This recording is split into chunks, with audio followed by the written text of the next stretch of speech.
¡Wow! ¡Qué rapidez! Sí, sí, hombre, ya estaba aquí totalmente preparado ya para la acción. Pensaba que iba a tener más problemas, como con la doctora Olaya tuvimos problemas técnicos, digo, a ver si esta noche va mejor la cosa. Bueno, aquí ya como estamos casi cada día, ya es raro que por lo menos por mi parte haya problemas técnicos. Ya lo tengo muy por la mano ya todo. Tú eres un profesional ya. Ya. Bueno, profesional no porque no cobro por esto, pero como si lo fuera. Profesionalidad. Bueno, Sí. vamos a por el tema, ¿vale? Bueno, en los últimos meses, por lo que he ido viendo, se estado haciendo muchos juicios, especialmente los de custodias compartidas, ¿no? Donde un padre quería inocular y la madre no, o viceversa. ¿Y qué ha pasado últimamente? Porque creo que ha habido novedades, ¿no? A veces en los criterios de los jueces. Sí, estamos viendo un cambio muy importante, tanto a nivel judicial como a nivel fiscal. La última victoria que yo había conseguido fue la de Palencia, que fue el 1 de febrero.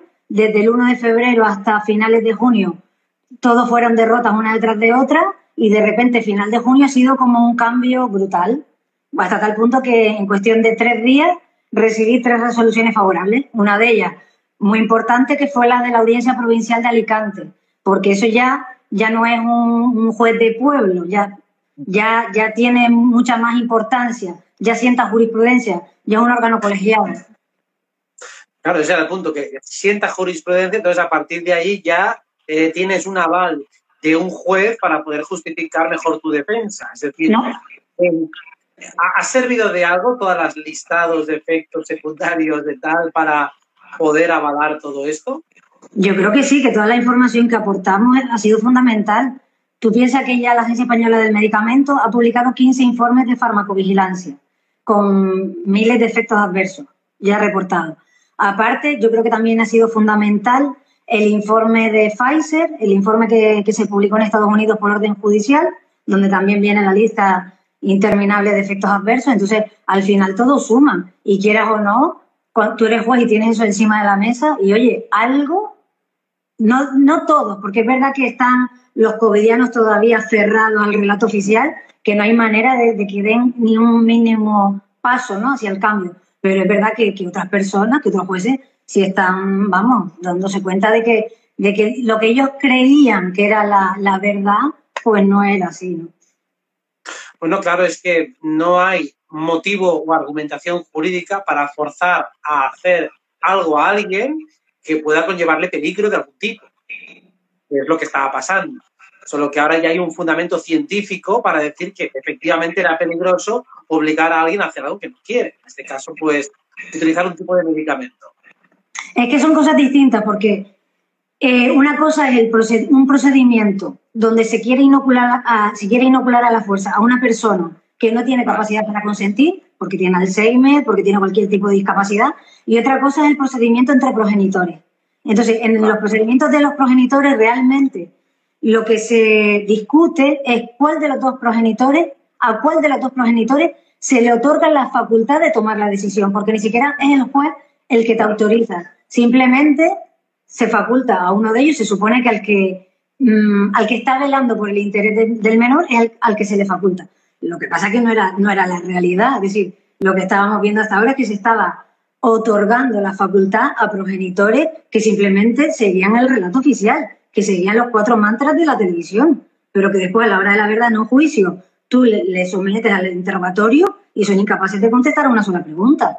Lo que pasa es que, claro, los jueces simplemente, los fiscales, pues actuaban de manera mecánica. Este es el progenitor que va con el sistema, pues a este es al que le doy la facultad de decidir y no me complico la vida. Y además muchos te salían con el argumento de aquí no estamos para debates científicos ni médicos, letradas. Vamos a ver, entonces, ¿para qué estamos?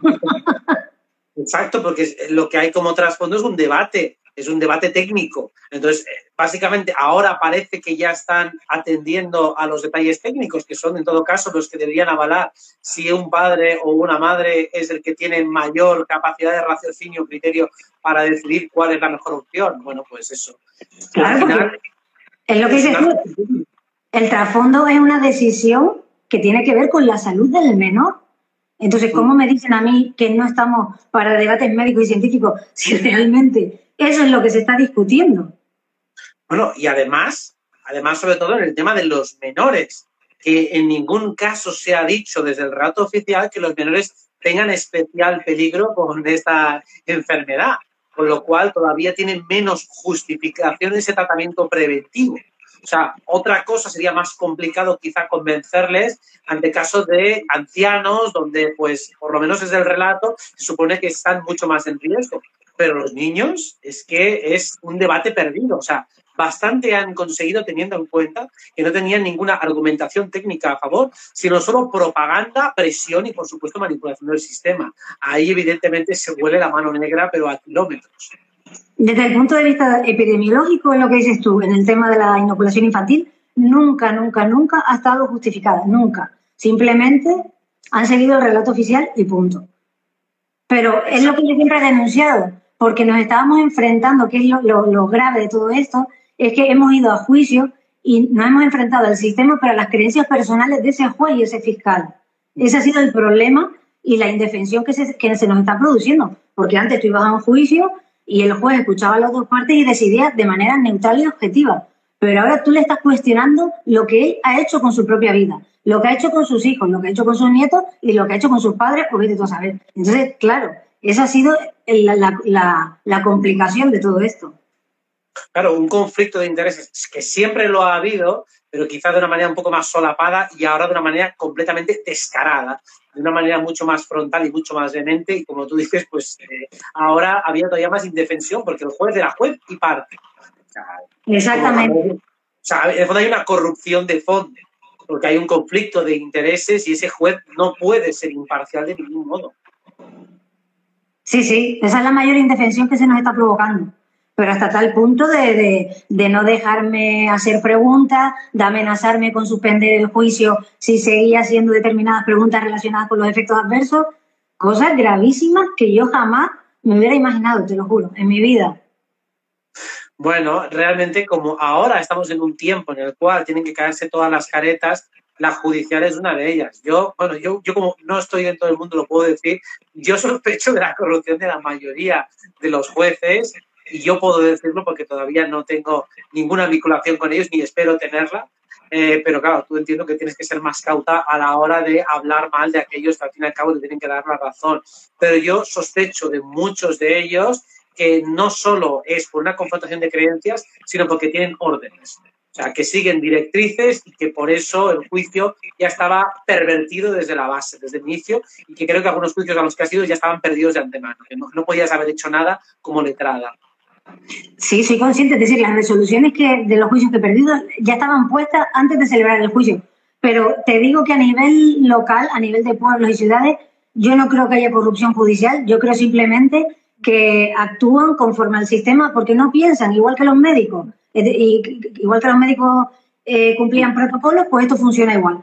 Tú piensas que los procedimientos de vacunación forzosa de incapaces incluso eran iniciados por la propia Fiscalía. Ahí sí que había instrucciones del gobierno, porque la Fiscalía depende del gobierno. Y entonces ahí sí es verdad que se dieron órdenes de iniciar procedimientos a todas aquellas personas que no tenían capacidad para consentir. Ha sido la Fiscalía, que es muy fuerte, la que ha llevado a esas familias al juzgado. Tú imagínate, como un caso que tuvo hace poco, que eran una señora con Alzheimer que vive en su casa con 4 hijos, sus 4 hijos se oponían a la inoculación de su madre y es el fiscal, es el Estado el que te lleva al juzgado para vacunar a tu madre a la fuerza. Pero esto qué, vamos a ver, ¿qué sentido tiene que el Estado intervenga en mi vida familiar, en la vida de mi madre? Tendré que decidirlo yo como hijo, ¿no? Bueno, eso es lo que pretenden. Quiero decir que la jugada que hay detrás es muy obvia, ¿no? Es poco a poco que el Estado se crea con derecho a tomar ese tipo de direcciones, ¿no? Y lo que vemos hoy se intuye con las leyes de la eutanasia y demás, pues también será que, oye, que vuestra madre, ya sé que os oponéis a la eutanasia, pero está muy mayor y ya sabemos que ya no puede decirlo, entonces la eutanasiamos. Es decir, que ese es el siguiente paso que va detrás de la agenda, ¿no? Que poco a poco el Estado vaya tomando las decisiones que correspondían al ámbito privado, que eran sagradas, pero bueno, vamos encontrando algún pequeño resquicio, alguna pequeña grieta, que es el interés general, que es la última voluntad, que si no sé qué pollas en vinagre, y al final, poco a poco, como van diciendo, cuándo vives y cuándo mueres. O sea, creo que van hacia esa dirección, o por lo menos quieren ir a esa dirección, aunque, por supuesto, no lo van a conseguir ni de coña. Pero bueno, las patitas al lobo se las vemos. Yo estoy deseando que se pronuncie el Tribunal Constitucional, porque ya hay unos cuantos recursos presentados en relación con el tema de la inoculación, porque te digo, de juicios en los que quedaba además perfectamente acreditado que esa señora vive en su casa, que no se relaciona con nadie, que es imposible que contagie a nadie. Es decir, que no había ninguna razón médica. Y a pesar de eso lo han autorizado. Es decir, es una locura total, total, total. Órdenes de arriba y órdenes militares. Son órdenes militares. Eso ya pertenece al régimen militar. Ahí ya no hay, de hecho, pues eso, una ley civil, ¿no? Es como creo que la ley militar va por otros órdenes, por otros cauces y se pueden permitir este tipo de cosas, aunque luego lo disfracen, ¿no?